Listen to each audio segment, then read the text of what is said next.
Guys, my name is Crystal. Welcome to my YouTube channel. Welcome old subscribers, welcome new. If you like my videos, please press the like button. Please do subscribe. Alexa, what's the time, please? It's 12:49 p.m. Right guys, so I'm here in Rochester in my flat with my lovely Chihuahua Max, and I'm just chilling out till the Tesco delivery driver comes to deliver my home food shopping.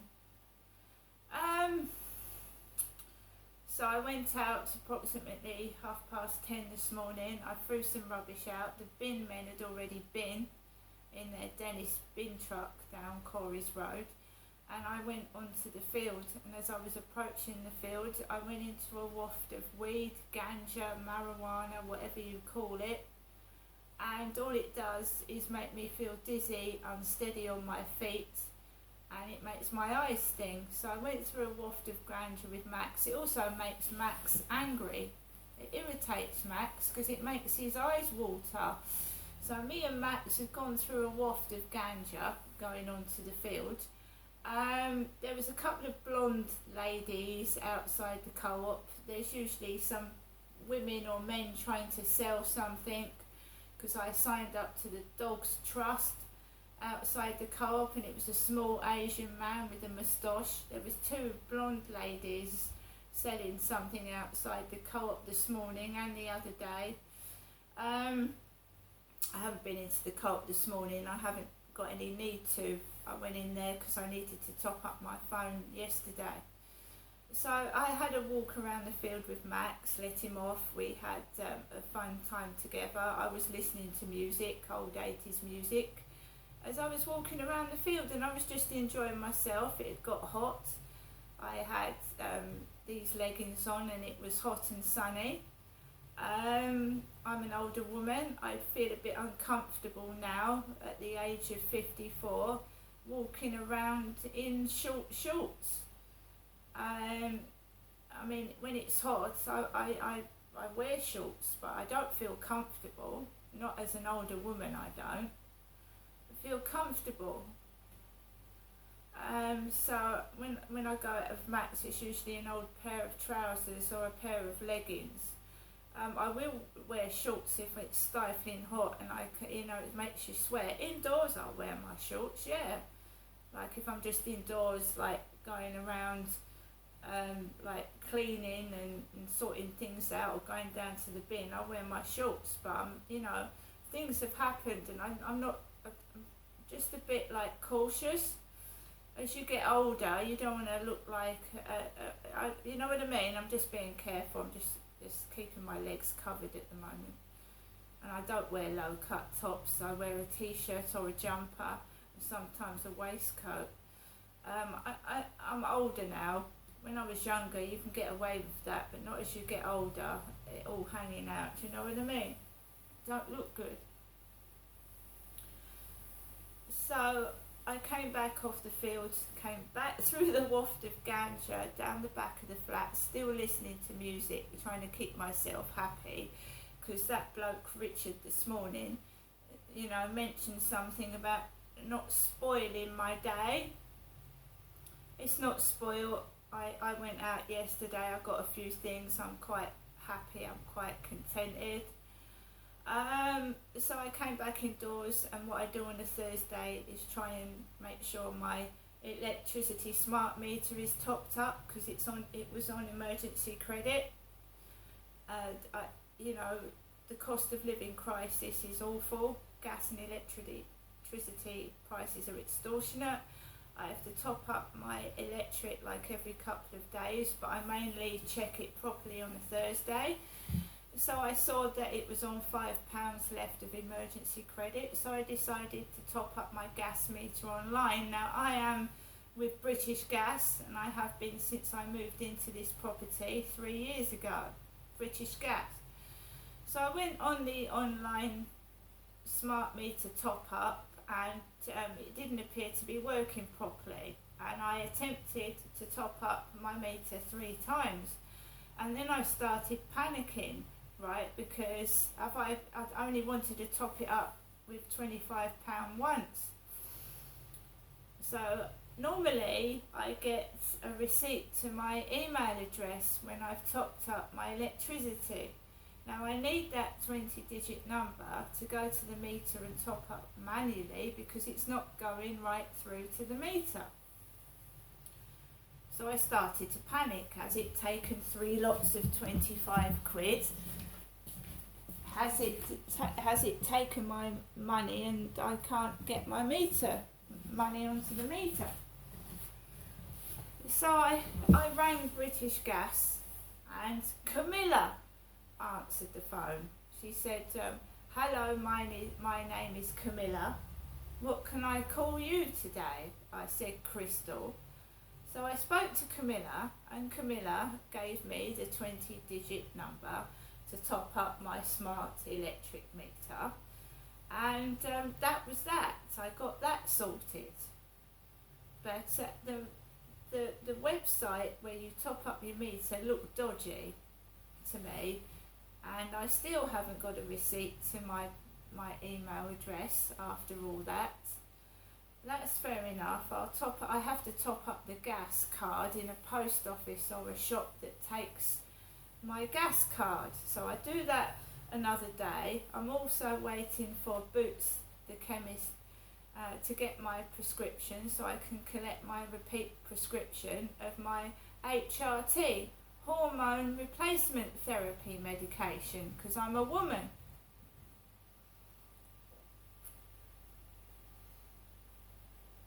My mum Jennifer is 77. She's long been through the menopause and she doesn't take HRT and never has. So I did that, and then we just, it started to get noisy after I took the phone call outside. It started to get like dogs barking, a load of activity outside after I was taking the phone call to British Gas. Then I had to phone up Barclays Bank to check my bank balance to make sure that I had £25 taken out and not 75. And I use the automated service to check my bank balance, so that is okay. I'm now in my flat, like I said, waiting for the Tesco home delivery. I've also ordered a couple of things off of eBay, just a couple of little bits to cheer me up. I'm on my own most of the time, and I like to cheer myself up. No one wants to be miserable and unhappy and angry, so I bought myself something that should help me meditate, relax, and just be calm. So I'm going to turn my table into like a relaxation meditation table, where I'm going to put a fountain and I'm going to put some gems, some crystal healing stones, and the Bible or a prayer book, so that when somebody annoys me, upsets me, I can sit at the table and I can meditate and block it all out. Because at the moment I'm listening to music on YouTube to block out the noise and people that irritate me. I'm just listening to music, and it just, not just me, other people coping every day with ordinary everyday noise, things that annoy you and rub you up the wrong way. Everyone goes through it and they have different ways of dealing with it. I don't smoke, I don't drink, I don't take drugs. So I have to find another outlet for the anger. Otherwise, if you keep it inside, it's going to make you extremely ill. Alexa, LBC Radio. LBC London from Global Player. I've been single, and there's a stigma at a hen party. I don't know. So you don't feel any stigma yourself? Pardon? You don't feel any stigma yourself? That's interesting. I choose not to. I suppose I don't eat out a lot, and I choose not to eat out alone because I think eating out is a social thing. If I'm going to get some food that I don't want to cook, I'm more likely to do a takeaway or have a delivery. But sitting at a cafe with a cup of coffee and a sandwich for a half an hour, an hour. That sounds nice. Might go and do that now. No problem. No problem at all. Again, in my position of privilege as a straight white male, perhaps it's different. The other point I'd like to make is the financial piece, this idea that as a single person, I get a 25% discount on my council tax. You or a caller made the statement that if two people, you're each paying 50%, so immediately you get a break there. Well, the fact is that in some cases, it's a family and only one person's working. If mom's working and dad's at home, dad's paying 100%. He's not getting a break, so there's no advantage to families in that case. Peter, incident grateful to you. One last text on this, referring, of course, to our caller who was both married but also living alone. Tony Liverpool says, Lewis, I think James has just made every married man cry with envy. The future of marriage has just been defined. Leave that with you here on RBC. You've been listening to me, Lewis Goodall, standing in for James O'Brien. I'll be back tomorrow from 10 a.m. with all the results of the 3 by-elections which are coming tonight. If you missed any of today's show, you can, of course, listen back via catch-up on Global Player. You can rewind live radio, goodness gracious, and also find all of our shows to catch up on, as well as the world's biggest podcast, including, of course, The News Agents, out every weekday with me, Emily Maitlis, John Stoke. We're going to record it right now, as soon as I possibly can. Download Global Player for free from your app store. Head to globalplayer.com. Coming up at 4 on LBC, it's Ben Kentish standing in for Tom Smallbrick. Next on LBC, it's Sheila Fogarty. Thank you. Thank you for keeping the studio like a fridge. Oh, it's all for you. Yeah, I'm actually quite cold. Oh, yeah. Yeah, We I'm really by the warm up. end of the 3 hours, Yeah. it's a joy when you first look into it. Thank you very much, Lewis. At 3 today, more dogs are being put down after attacking people, dangerous dogs. Is it time to broaden that definition by law?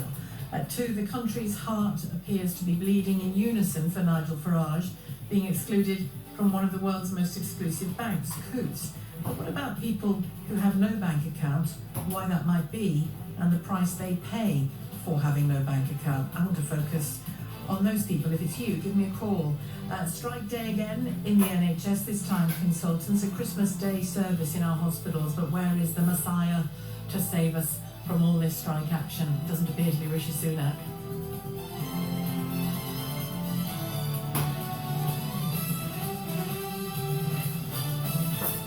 On your radio, on Global Player, and Play LBC. leading Britain's conversation.